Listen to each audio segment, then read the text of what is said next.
Hey sis, ayan. So dumating na po yung ni-request natin na free sample. So maraming maraming salamat po sa shop na to, tsaka sa seller. Maraming salamat po dahil talagang in-accept niyo po, in-approve niyo po yung request ko po. So mga sis, buksan na natin.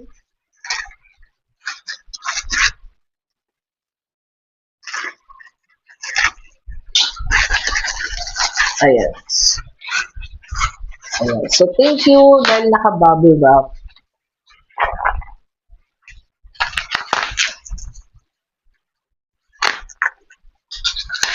Ayan. So mga sis. So ito po, first time ko mag-request sa Pet Mara. Ayan, mga sis. So first time ko po mag-request sa shop nila. So thank you kasi na-approvean po yung aking request. So ito po yung Pet Mara Nutrition for Lifetime chicken, egg, and milk. Ayan, maraming maraming salamat po Pet Mara sa pag-accept ng aking free sample. Thank you po!